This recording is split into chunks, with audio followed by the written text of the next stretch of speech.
Sebelum lanjut nonton video ini, jangan lupa subscribe, like, and share ke teman-teman kalian. Halo semuanya, Assalamualaikum warahmatullahi wabarakatuh. Bagaimana kabarnya kalian hari ini? Semoga kita selalu dapat perlindungan dari Allah Subhanahu wa Ta'ala dan juga tetap semangat untuk belajar. Nah, pada kesempatan kali ini kita akan belajar di pembelajaran kelima dan keenam di subtema 2. Nah, dalam pembelajaran kali ini ada beberapa hal yang akan kita pelajari. Sebelum kita masuk ke pelajaran, mari kita buka pembelajaran pada kali ini dengan membaca basmalah terlebih dahulu. Bismillahirrahmanirrahim. Nah, pada kesempatan sebelumnya kita sudah belajar mengenai beberapa hal tentang sistem pencernaan manusia dan juga mengenai Bhinneka Tunggal Ika. Nah, pada kesempatan kali ini kita akan belajar mengenai diare, penyebabnya, dan juga bagaimana cara pengobatannya. Yang kedua, kita akan belajar mengenai kebhinekaan atau Bhinneka Tunggal Ika, mengenai perayaan Cap Gomeh, dan yang ketiga yaitu kita akan merangkum materi-materi pokok yang ada di subtema 2. Oke, langsung saja kita masuk ke materi yang pertama, yaitu salah satu penyakit pada organ pencernaan, yaitu diare. Nah, kalian bisa buka buku paket kalian halaman 79. Nah, diare ini merupakan kondisi di mana ditandai dengan encernya tinja dan juga waktu buang air besar yang lebih sering dibandingkan dengan biasanya atau sering sekali buang air besar.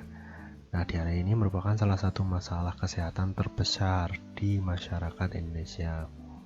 Nah, berdasarkan riset yang dilakukan oleh Departemen Kesehatan Republik Indonesia pada tahun 2007, diare memiliki peringkat ke-13 sebagai penyebab kematian semua umur.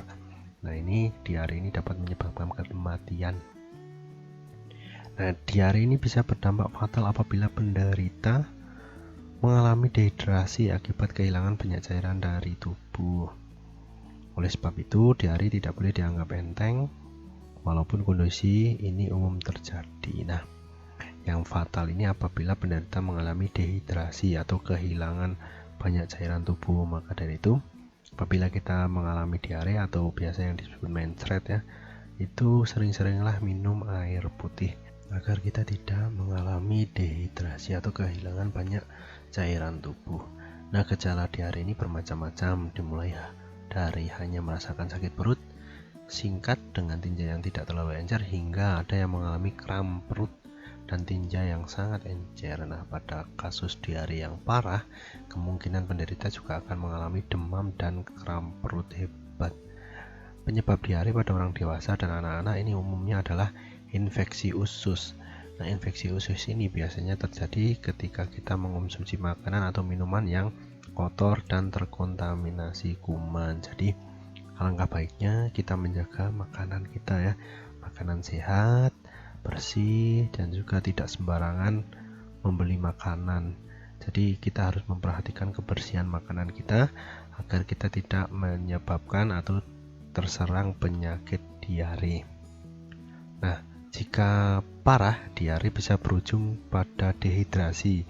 Nah, dehidrasi ini dapat berpotensi merenggut nyawa penderita, terutama jika terjadi pada anak-anak.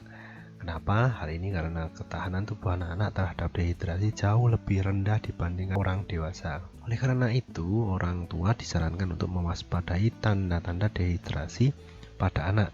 Nah, penderita juga disarankan untuk meminum banyak cairan selama diare masih berlangsung. Nah, oralit ini bisa diminum untuk menghindari dehidrasi, tetapi pemakaiannya harus sesuai anjuran dokter. Nah, biasanya sebagian besar penderita diare sembuh setelah beberapa hari tanpa melakukan pengobatan. Pada orang dewasa, diare biasanya sembuh setelah 2-4 hari. Sementara itu pada anak-anak, diare biasanya berlangsung lebih lama, yaitu di antara 5-7 hari. Nah, diare ini bukan saja berdampak pada diri penderita, tetapi dapat menular kepada anggota keluarga. Nah, penularan diare ini dapat dicegah dengan mencuci tangan sebelum makan, menjauhi makanan yang diragukan kebersihannya, tidak minum air yang belum dimasak, memisahkan makanan yang mentah dari yang matang, makan makanan yang masih segar, serta menyimpan di dalam kulkas, serta tidak membiarkan makanan terkena udara dan sinar matahari dalam waktu yang lama.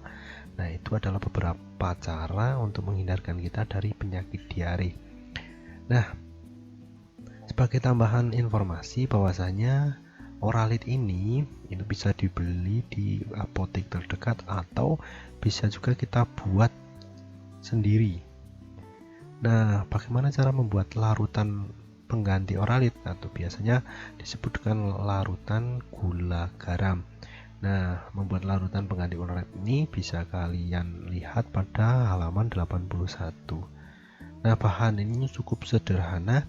Yang pertama yaitu gula pasir 1 sendok teh, 2 garam kapur halus 1/4 sendok teh, 3 air putih masak 1 gelas atau sekitar 200 ml, 4 gelas kaca dan sendok teh. Nah, ini nanti disitu langkah kerjanya kalian bisa baca sendiri atau sangat mudah, yaitu dengan cara dicampurkan saja, diaduk lalu bisa langsung diminum. Nah, itu adalah beberapa cara atau membuat larutan pengganti oralit atau biasa kita sebut dengan larutan gula garam. Nah, itu beberapa hal mengenai diare, bagaimana cara mengobatinya dan juga apa penyebab diare tersebut. Nah, yang kedua, materi yang kedua yaitu tentang kebinekaan. Nah, kemarin kalian sudah belajar tentang keberagaman masyarakat Indonesia, baik budaya, adat istiadat, suku maupun agama. Nah, pada kali ini kita akan belajar mengenai meriahnya perayaan Cap Gomeh. Nah, ini bisa kalian lihat pada halaman 84. Nah, di situ ada bacaan tentang perayaan Cap Gomeh.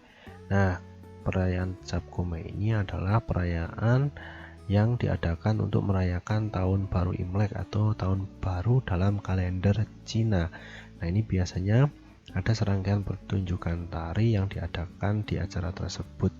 Biasanya ini adalah pertunjukan barongsai. Nah, dalam bacaan tersebut itu menceritakan dalam kawasan pecinan di Kota Bogor, Jawa Barat.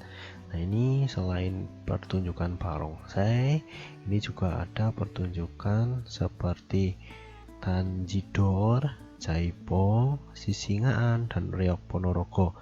Nah, semua warga menikmati berbagai pertunjukan tersebut dengan perasaan senang. Teks bacaan ini adalah teks di mana menceritakan perayaan Cap Gomeh di kawasan pecinan Kota Bogor. Nah, ini ada beberapa hal atau tarian yang tidak hanya dari Cina, tetapi juga tarian-tarian daerah setempat. Nah, ini adalah beberapa keberagaman budaya dan adat istiadat yang ada di Indonesia yang harus kita junjung keberadaannya dan juga kita pelihara sehingga tidak ada yang namanya perpecahan di dalam masyarakat. Nah, apakah kalian tahu bagaimana suatu acara bisa dikunjungi beberapa atau banyak sekali penonton? Tentunya dengan cara menggunakan media atau iklan. Nah, kemarin kalian sudah belajar mengenai media atau iklan. Sekarang kita akan belajar mengenai media yang lain, yaitu tentang buklet. Nah, ini bisa kalian buka halaman 85. Di sini dijelaskan bahwasanya buklet itu adalah buku kecil yang berisi gambar dan tulisan yang berfungsi sebagai selebaran. Nah, untuk membuatnya, lakukan langkah-langkah sebagai berikut.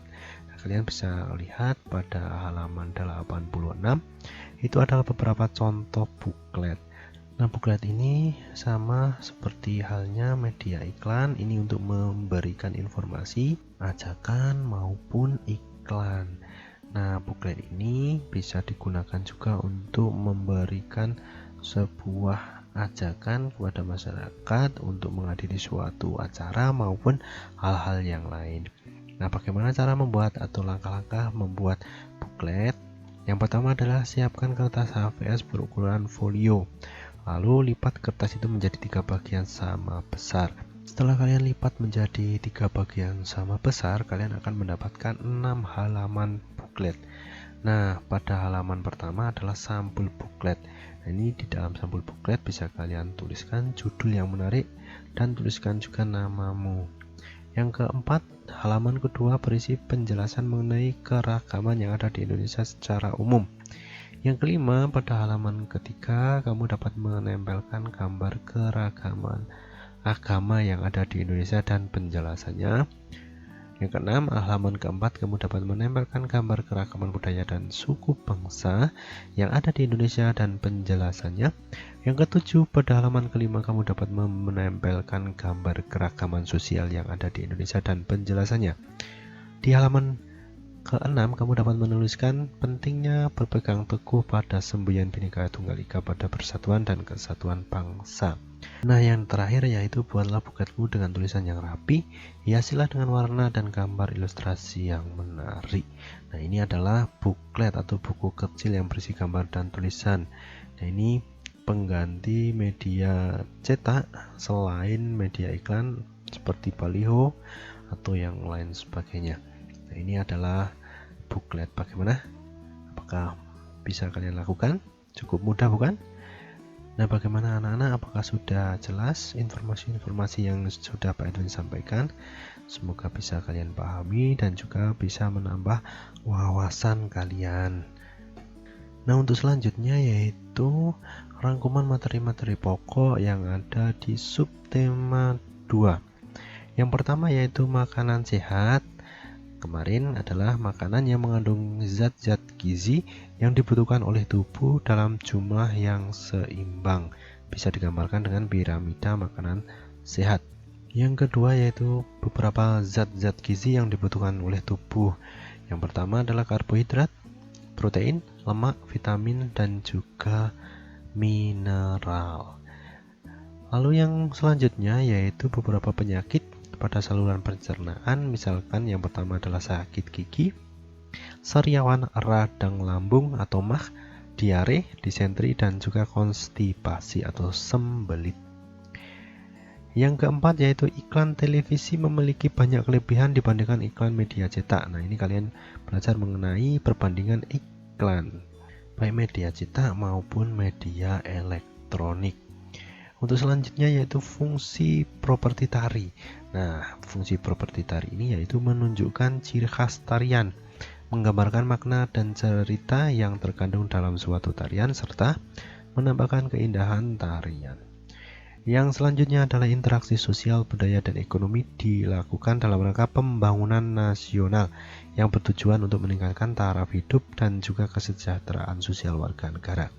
Yang terakhir yaitu bangsa Indonesia memiliki semboyan Bhinneka Tunggal Ika yang artinya seperti berbeda-beda tetapi tetap satu juga.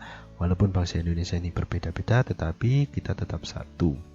Nah, itu adalah beberapa materi yang sudah kita pelajari di subtema 2. Sebagai langkah atau latihan, kalian bisa kerjakan evaluasi 2 di halaman 89. Nah, ini kalian bisa kerjakan nomor 1 sampai dengan 30. Jika kalian tidak menemukan jawaban yang ada di buku, kalian bisa mencari di sumber atau referensi yang lain. Nah, mungkin cukup sekian materi pada kali ini. Semoga bisa dipahami dan juga menambah wawasan kalian. Dan tidak bosan-bosannya kita mengingatkan, tetap semangat belajar, semangat beribadah, semangat mengaji, membantu orang tua di rumah, dan juga sayangi keluarga kalian, jaga kesehatan, dan patuhi protokol kesehatan yang disarankan oleh pemerintah agar kita tetap aman dan terhindar dari COVID-19. Baiklah, pembelajaran kali ini kita tutup dengan bacaan hamdalah. Alhamdulillahirrabbilalamin. Wassalamualaikum warahmatullahi wabarakatuh.